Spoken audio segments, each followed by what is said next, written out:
Ayan, so once again, good afternoon. So meron tayong pupuntahan na bahay, ano, na may nakatira na isang foreigner lang nakatira sa bahay na ito, no? At pupuntahan natin mamaya doon, ha.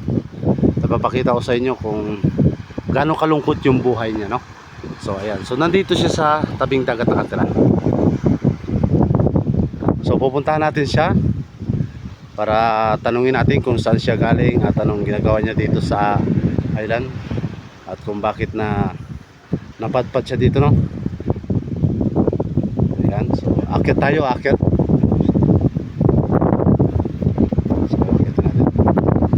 So matagal na siyang nakatira dito sa island na to, at solo lang siya dito sa bahay na.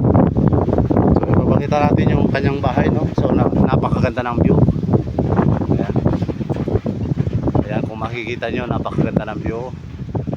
So matagal na siya dito naninirahan, at puntahan natin siya, tanungin natin kung anong kinakain niya. Okay. Hello. Hello, This is your house? this is my new house. Oh, very nice your house, eh? You stay alone here? Yes, I am here. Now I go to sleep. Now you no girlfriend?